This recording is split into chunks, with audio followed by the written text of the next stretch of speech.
느린 공부 한발짝 학습 연구소 나 튜터 공방. 구구단을 보충 학습으로 다시 잘 배운 달공이는 이제 자기 학년의 곱셈 문제를 풀기 시작할 텐데요.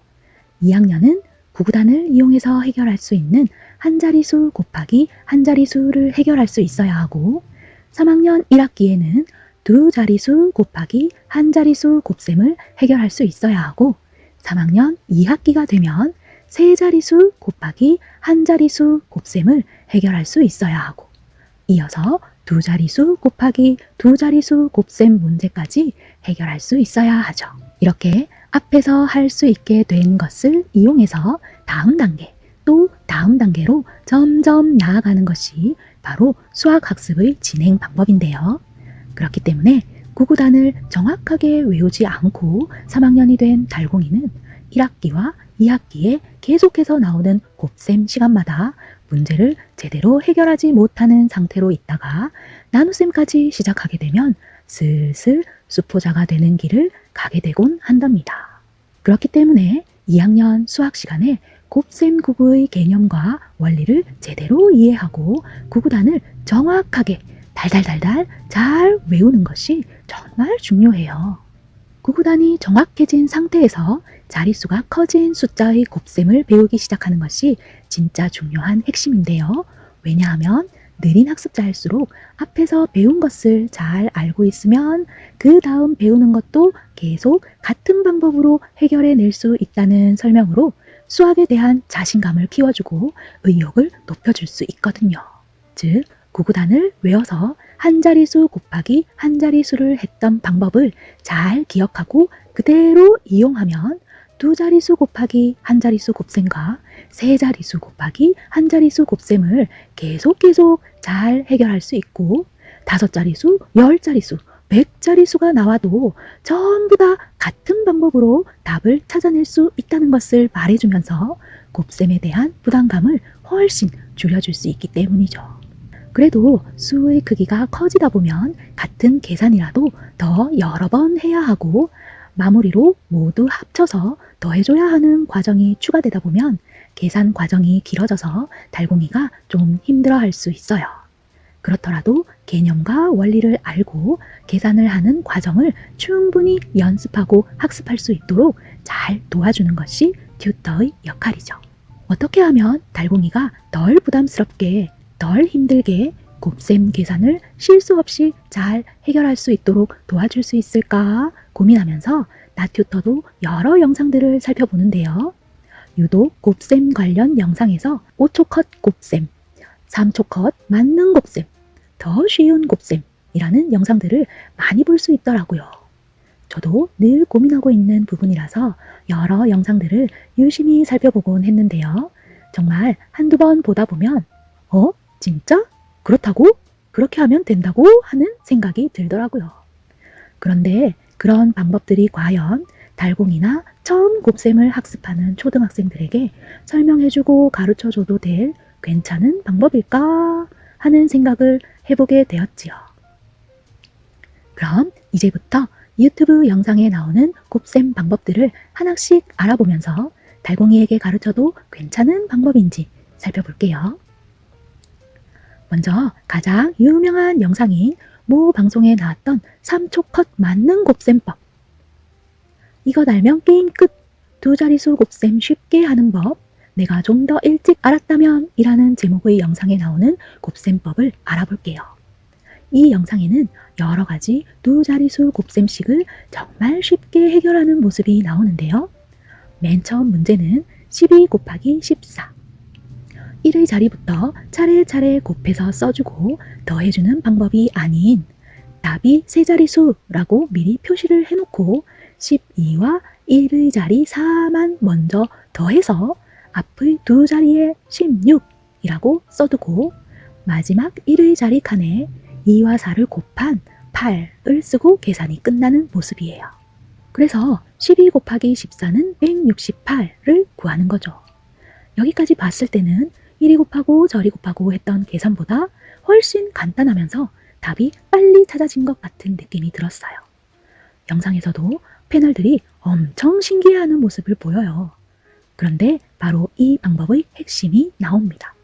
항상 돼요, 항상 이라고 말한 다음 곧바로 1로 시작하는 곱셈에서는 항상 돼요 라고 설명한답니다. 아하, 맞아요. 이 곱셈법은 아주 신박해 보이는 곱셈법이지만 10의 자릿수가 1인 두 수를 곱할 때만 쓸 수 있는 곱셈법이었던 거죠. 그래서 이 방법은 아무리 신박해 보인다고 해도 달공이에게 가르쳐 줄 수 있는 방법은 아니에요. 첫 번째 이유는 곱셈을 하면서 12와 4를 더한 수를 앞자리에다가 쓰는 이유를 달공이가 이해할 수 있도록 설명하기 위해서는 여러 단계를 거쳐야만 가능하다는 거예요. 1의 자리부터 차근차근 계산하는 방법을 충분히 이해한 후에야 순서를 좀 바꿔서 곱하는 수의 10의 자릿수가 1일 때는 곱해지는 수 그대로 한 자리가 커지고 10의 자릿수 1과 1의 자릿수 4를 곱한 수는 10의 자릿수가 돼서 겹쳐지니까 이 둘을 더해서 100의 자리와 10의 자리에 써줘도 돼 라고 설명해 주어야 하고 아직 안 써준 1의 자리 2와 4를 곱한 8도 1의 자리에 같이 써주면서 답을 구할 수 있어 라고 풀이 방법을 알려줘야 하거든요. 더해서 여기 쓰고 곱해서 여기 쓰면 돼요 라고 아주 쉽게 말하면서 방법을 이야기하고 있지만 사실 이런 원리가 있다는 것을 알지 못한 상태에서는 아무리 신박한 방법이라고 해도 금방 잊어버리는 게 당연하겠죠. 달공이에게 이 방법을 가르쳐 줄 수 없는 두 번째 더 큰 이유는 달공이는 한 가지를 배우는데 시간이 많이 걸려요.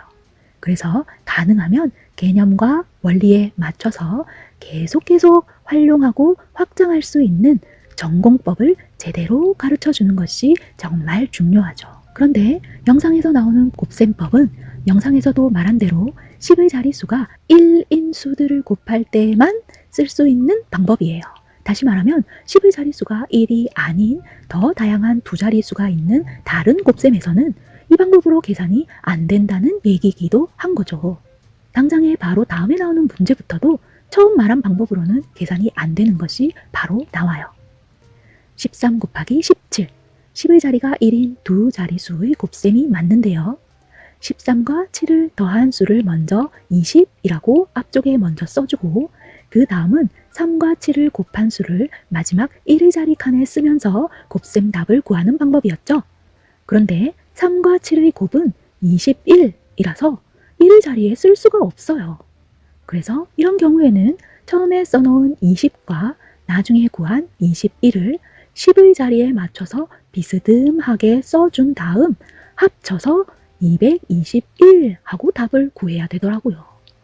이렇게 살펴보면 3초 컷 신박한 곱셈법이란 것이 10의 자릿수가 1인 두 자릿수 곱셈에서조차도 다 적용되지 못하는 그런 방법이었던 거죠. 이런 방법을 달공이에게 어렵게 설명해주고 가르쳐주는 게 정말 쉽게 가르쳐주는 걸까? 라는 생각이 들었답니다. 그리고 개념과 원리에 대한 충분한 이해 없이 그저 답이 간단하게 써진다는 이유로 이 곱셈법을 가르쳐 주었다고 한들 이 방법을 얼마나 오랫동안 기억하고 활용할 수 있을까 하는 의구심도 들었어요. 그 다음으로 나오는 방법은 1초 만에 해결하는 3초도 너무 많다는 곱셈법인데요. 문제는 35 곱하기 35와 32 곱하기 38, 1의 자릿수를 곱한 수를 두 자리로 써놓고 10의 자릿수에 1을 추가한 수와 10의 자릿수를 곱한 수를 그 앞에 두 자리로 써주는 방법이었어요. 저도 보면서 오, 어떻게 이렇게 되는 거지? 하고 놀랐답니다. 두 자릿수 곱셈의 과정을 원래대로 차례차례 살펴보면 1의 자릿수 곱하기 1의 자릿수, 10의 자릿수 곱하기 1의 자릿수, 1의 자릿수 곱하기 10의 자릿수, 10의 자릿수 곱하기 10의 자릿수 이렇게 4 과정을 거친 후 모두 합해서 정답을 찾을 수 있어요. 그런데 이번 방법은 1의 자릿수 곱하기 1의 자릿수를 해서 쓰고 10의 자릿수 더하기 1을 한 다음 10의 자릿수를 곱해서 바로 앞에다 쓰면 답이 바로 나오니 정말 간단해 보이고 쉬워 보이는 게 사실이었죠. 어떤 비밀이 숨어 있는지 정말 궁금했어요. 비밀은 의외로 간단했답니다. 두 자릿수 곱셈을 할 때 위에서 말한 네 과정을 계산하는데요. 첫 번째 과정인 1의 자릿수 곱하기 1의 자릿수는 똑같이 해주었어요. 그 다음 중간 과정이 10의 자릿수 곱하기 1의 자릿수, 1의 자릿수 곱하기 10의 자릿수 계산인데요. 이 중간 과정을 빼고 마지막 과정인 10의 자릿수 곱하기 10의 자릿수를 계산할 때 중간 과정에서 생기게 되는 10의 자릿수 한 번이 더 구해지도록 숫자를 하나 더 올려서 배를 해주고 써주는 방법이었죠.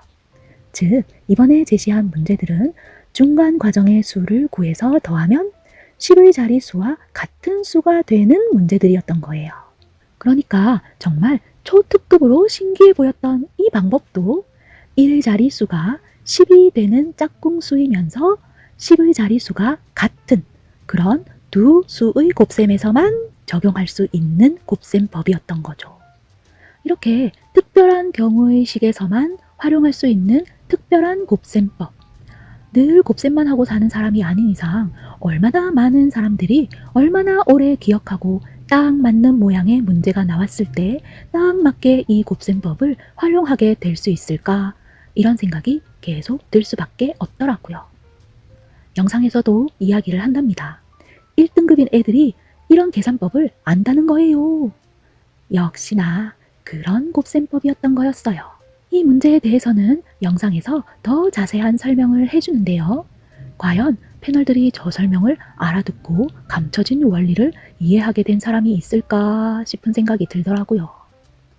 영상에서는 계속 이어서 다른 문제들이 나오고 패널들은 저런 방법이 있었구나, 왜 나는 몰랐지 하고 계속 감탄하는 모습이 나오지만 과연 저런 곱셈법을 방송이 끝난 후 얼마나 기억하고 있을까? 저는 그 부분이 궁금해지더라고요. 다음 문제가 23 곱하기 83으로 이번에는 1의 자릿수가 같고 10의 자릿수가 10의 짝꿍수인 두 수의 곱셈 문제. 방법이 또 달라졌죠. 1의 자릿수 곱하기 1의 자릿수를 두 자릿수로 써주고 10의 자릿수 2 곱하기 8은 16이지만 같은 수로 써있는 3을 더해서 앞 두 자리로 19를 써주면 된다는 방법이었어요. 3을 왜 더해주냐면 두 수에 똑같이 있어서 라네요. 정말 납득하기에 다소 의아한 설명과 방법. 사실 여기에 숨은 비밀은 같은 수가 1의 자리에 있든 10의 자리에 있든 그 수를 더해서 써주는 이유는 중간 과정에서 생기는 수가 그 수와 같기 때문이거든요. 하지만 이 방법이 가능한 이유를 이해하기 위해서는 이런 곱셈의 과정과 원리를 충분히 이해하고 있는 경우에만 알아듣는 것이 가능할 거라고 생각해요. 영상 마지막쯤 되면 영상에서도 특별한 경우가 아닌 모든 경우에 다 적용할 수 있는 쉬운 곱셈법에 대해서 이야기를 시작하는데요. 이걸 꼭 외워야 한다고 하면서 결국은 우리가 다 알고 있는 곱셈의 전공법을 이야기하고 있답니다. 우리가 누구나 배워서 알고 있는 바로 그 곱셈법. 나튜터가 앞에서도 말했던 네 과정.